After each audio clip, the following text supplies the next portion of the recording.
Umesh sir, ಬಹುಶಃ ಎಲ್ಲೋ ಒಂದು ಕಡೆ ಈ ಡಿಜಿಟಲ್ ಜಗತ್ತಿನಲ್ಲಿ ಸ್ಟೂಡೆಂಟ್ಗಳ ಭವಿಷ್ಯ ಕಳೆದು ಹೋಗ್ತಾ ಇದೆಯಾ ಅಂತ.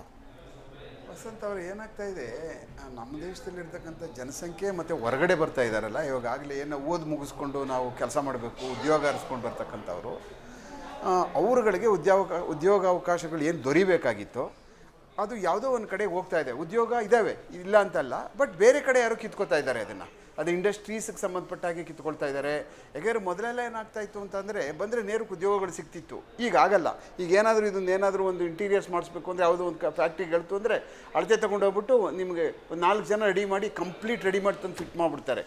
ಮೊದಲು ಆಗಿರಲಿಲ್ಲ.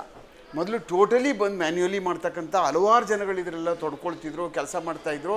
ಅದೊಂದು ಅಂದರೆ ಕಾಲ ಬದಲಾವಣೆ ಆಗ್ತಾಯಿದೆ. ಕಾಲ ಬದಲಾವಣೆ ಆಗ್ತಾ ಇರಬೇಕಾದಂಥ ಸಮಯದಲ್ಲಿ ಏನಾಗ್ತಾ ಇದೆ, ನಾವುಗಳು ನಮ್ಮ ಜೀವನ ಕ್ರಮವನ್ನು ಬದಲಾವಣೆ ಮಾಡ್ಕೋತಾ ಇಲ್ಲ. ಮತ್ತು ನಾವೇನು ವರ್ಕಿಂಗ್ ಪ್ಯಾಟ್ರನ್ ಅಂತ ಇದೆಯಲ್ಲ ಅದನ್ನು ನಾವು ಚೇಂಜ್ ಮಾಡ್ಕೋತಾ ಇಲ್ಲ. ಅದರಲ್ಲಿ ಭಾಳ ಇಂಪಾರ್ಟೆಂಟ್ ಅಂದರೆ ಬೇರೆ ದೇಶಗಳಿಗೂ ನಮಗೂ ಭಾಳ ವ್ಯತ್ಯಾಸ ಇರ್ತಕ್ಕಂಥದ್ದು ಡಿಗ್ನಿಟಿ ಆಫ್ ಲೇಬರು. ನಮ್ಮ ದೇಶದಲ್ಲಿ ಕಾರ್ಪೆಂಟ್ರಿ ಮಾಡ್ತಾನೆ ಅಂದರೆ ಅವನು ಯಾರೋ ವೇಸ್ಟ್ ಮಾಡಿ, ಅವನೇನು ಕೈಲಾಗ್ದವನು, ಅವನ ತಲೆಯಲ್ಲಿ ಬುದ್ಧಿ ಇಲ್ಲ, ಈ ಥರ ಕ್ಯಾಟಗರಿ ನೋಡ್ತಕ್ಕಂಥವ್ರು ನಾವು. ಅವ್ನು ಕಾರ್ಪೆಂಟ್ರಿ ಮಾಡಿಬಿಡ್ತಾನೆ ಅಂತಂದರೆ ಅವನು ಮಾತಾಡ್ಸೋದು ಬೇಡಪ್ಪ, ಅವನು ನಮ್ಗೆ ಸಮ ಇಲ್ಲ ಅಂತ ಅನ್ನುವಂಥದ್ದು. ಇನ್ನೇನೋ ಬೇರೆ ಕೆಲಸಗಳೇನಾದ್ರು ಮಾಡ್ತಾಯಿದ್ರೆ ಅದಕ್ಕೆ ಯಾರೂ ಬೆಲೆ ಕೊಡದೇ ಇರುವಂಥದ್ದು. ಯಾವಾಗ ಕೆಲಸಗಳಿಗೆ ಬೆಲೆಗಳನ್ನ ಕೊಡೋದಕ್ಕೆ ಜನ ಕಮ್ಮಿ ಮಾಡೋಕ್ಕೆ ಪ್ರಾರಂಭ ಮಾಡಿಬಿಟ್ರು, ಅಂದರೆ ನಾನು ಅಲ್ಲೇ ಕೂತ್ಕೋಬೇಕು, ಸಾಫ್ಟ್ವೇರ್ ಒಳಗಡೆನೇ ಹೋಗಬೇಕು, ಅಲ್ಲೇ ಏನಾದರೂ ಇದಾಗಿರಬೇಕು, ಈಚೆ ಬರಬೇಕು, ಬಂದರೆ ಗಾಡಿ ಬರಬೇಕು, AC ಇರಬೇಕು, ಈ ಮೆಂಟಾಲಿಟಿ ಒಳಗಡೆ ಯಾವಾಗ ನಾವೆಲ್ಲ ವರ್ಕ್ ಮಾಡೋದಕ್ಕೆ ಪ್ರಾರಂಭ ಆಗೋಕ್ಕೆ ಶುರುವಾದಾಗ ಏನಾಗ್ತು ಅಂತಂದರೆ ಆಟೋಮೆಟಿಕ್ಕಾಗಿ ಮನುಷ್ಯ ಅದೇ ಕಡೆಗೆ ಹೋಗ್ತಾನೆ. ಎಲ್ಲ ಕಡೆನೂ ಪ್ರತಿ ಸಾರಿನೂ ಅದನ್ನೇ ಹುಡುಕ್ತಾನೆ. ಅವನು ಬೇರೆ ಜಾಗಗಳಿಗೆ ಹೋಗೋದೇ ಇಲ್ಲ. ಅವನು ಆ ಟೈಮಲ್ಲಿ ಏನಾಗುತ್ತೆ ಅಂತಂದರೆ ಅವನಿಗೆ ಅವಕಾಶಗಳು ಸಿಗಬೇಕಾದಂಥವೆಲ್ಲ ಕಮ್ಮಿ ಆಗ್ತಾ ಬಂದಾಗ ಏನಾಗ್ತದೆ, ಡಿಪ್ರೆಷನ್ಗೆ ಹೋಗ್ತಾನೆ ಅವನು. ಅಲ್ಲಿ ಆ ಕಾಂಪಿಟೇಷನ್ನ ಅವನು ಮೀಟ್ ಮಾಡೋಕ್ಕಾಗದೆ ಹೋದ್ರೂ, ಅದ್ರ ಜೊತೆಯಲ್ಲಿ ಹೋರಾಟ ಮಾಡೋಕ್ಕಾಗದೆ ಹೋದ್ರೂ, ಅಕಸ್ಮಾತ್ ಅದನ್ನು ತಿಳ್ಕೊಳ್ಳೋಕ್ಕಾಗದೆ ಹೋದ್ರೂ ಇವನೋಗಿ ಸೇರ್ಕೊಂಡ ಅಂದರೆ 100% ಅಲ್ಲಿ ಅವ್ನ ಕೈಲಿ ಮಾಡೋಕ್ಕಾಗೋದಿಲ್ಲ. ಎಗೈನ್ ಈ ಕೇಮ್ ಬ್ಯಾಕ್. ಹೀಗೆ ಹೋಗಿ ಡಿಕ್ಕಿ ಹೊಡಿತಕ್ಕಂಥ ಜನಸಂಖ್ಯೆ ಮತ್ತು ನಮ್ಮಲ್ಲಿರ್ತಕ್ಕಂಥ ವಿದ್ಯಾರ್ಥಿಗಳು ಏನು ಮೇಡಮ್ ಹೇಳಿದ್ರಲ್ಲ, ಸ್ಕಿಲ್ ಡೆವಲಪ್ಮೆಂಟ್ಗಳು ಅನ್ನುವಂಥದ್ದು ಪ್ರಾರಂಭಿಕವಾಗಿ ಅದೇ ಇಲ್ಲ ನಮಗೆ. ನಾನು ಒಬ್ಬ BA ಓದ್ಕೊಂಡ್ಬಂದ್ಬಿಟ್ಟು ಬೆಂಗಳೂರಿಗೆ ಬಂದ್ಬಿಟ್ರೆ ಏನು ಮಾಡು, ನಾನು ಈರುಳ್ಳಿ ಮೂಟೆ ಹೊರ್ಬೋದು ಅಷ್ಟೇ. ಇಲ್ಲ ಅಂತಂದ್ರೆ ಮಾರ್ಕೆಟ್ಗೆ ಹೋಗಿ ತರಕಾರಿ ಹೊರ್ಬೋದು. ಇನ್ನು ಬೇರೆ ಏನು ಮಾಡೋಕ್ಕಾಗುತ್ತೆ ನಾನು ಬಂದರೆ?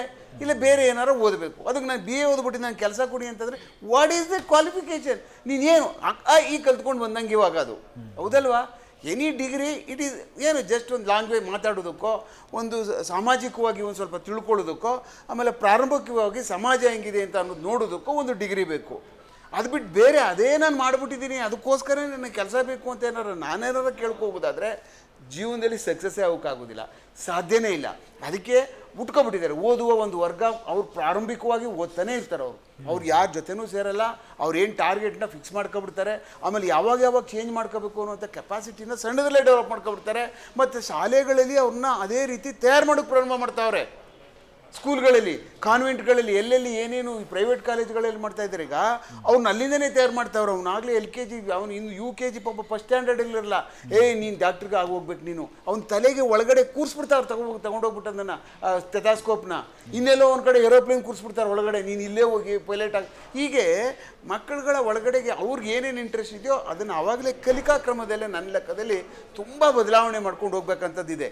ಆ ಕಾರಣಕ್ಕೆ ನಾವುಗಳು ಏನು ಓದುವಂಥದ್ದು ಏನಿದೆಯಲ್ಲ, ಏನಪ್ಪ ಎಲ್ಲ ಓದ್ಬಿಟ್ಟು ನಾವೇನೇನು ಕಾಂಪಿಟೇಟಿವ್ ಎಕ್ಸಾಮಿನೇಷನ್ UPSC ತೊಗೊಬಿಟ್ಟು ಎಲ್ಲ IAS IPS IFS ಆಫೀಸರ್ ಆಗ್ಬಿಟ್ಟು ಸಾಧ್ಯ ಆಗ್ತದಾ?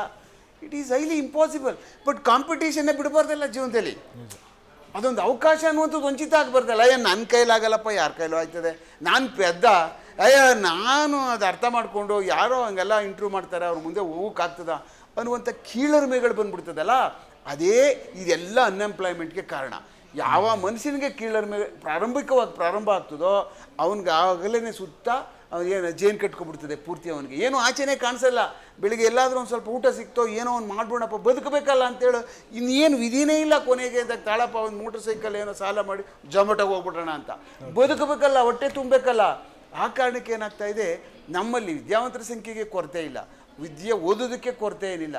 ಈಗ ಹಲವಾರು ಫೋರ್ಸ್ಗಳಿಗೆ ನೋಡಿ, ಈಗ ಮಿಲ್ಟ್ರಿನಲ್ಲಿ ಏನಾಗ್ತದೆ, ಅಗ್ನಿವೀರ್ಗಳು ತೊಗೋತಾ ಇದ್ದಾರೆ 4 ವರ್ಷಕ್ಕೊಂದು ಸಾರಿ. ಅದಕ್ಕೆ ಸುಮ್ಮನೆ ಎಲ್ಲ ಆಗಲ್ಲ ಹೋಗೋದಕ್ಕೆ. ಅದಕ್ಕೆ ಭಾಳ ಫಿಟ್ ಆ್ಯಂಡ್ ಫೈನ್ ಫಿಸಿಕ್ ಬೇಕು, ಸಿಕ್ಕಾಬಟ್ಟೆ ಗಟ್ಟಿತನ ಬೇಕು. ಅವನು ಸುಮ್ಮನೆ ಯಾರು ಇಲ್ಲಿದ್ದವ್ರು ಬೆಂಗಳೂರು ನಿಂತ್ಕೊಬಿಟ್ಟು ಇಲ್ಲಿರೋ ನಾನು ಅಗ್ನಿವೀರ ಆಗ್ತೀವಿ ಸಾಧ್ಯನೇ ಇಲ್ಲ. ಬೆಂಗಳೂರಿನಲ್ಲಿ 0.0% ಇಲ್ಲಿ ಮನೇಲಿರ್ತಕ್ಕಂಥವ್ರು ಅಗ್ನಿವೀರ್ಗೆ ಸೆಲೆಕ್ಟ್ ಆಗೋಕ್ಕಾಗೋದಿಲ್ಲ. It is so difficult challenge and ಅಷ್ಟೇ ಫಿಸಿಕಲ್ ಫಿಟ್ನೆಸ್ ಬೇಕಾಗ್ತದೆ. ಆ ಕಾರಣಕ್ಕೋಸ್ಕರ ಅಂಥವ್ರು ರೆಡಿ ಇದ್ದಾರೆ. ಅವ್ರು ಎಲ್ಲಿರ್ತಾರೆ, ಎಲ್ಲೋ ಒಂದು ಕಡೆ ಗಟ್ಟಿ ಇರ್ತಕ್ಕಂಥವ್ರು ಇರ್ತಾರೆ, ದೇಹ ದಂಡಿಸ್ಕೊಂಡಿರ್ತಕ್ಕಂಥದ್ದು ಇರ್ತಾರೆ. ನಾನು ಅದೇ ಆಗಬೇಕು ಅಂತ ತೀರ್ಮಾನ ಮಾಡ್ಕೊಂಡು ತಯಾರಿ ಮಾಡ್ತಾ ಇರ್ತಾರೆ.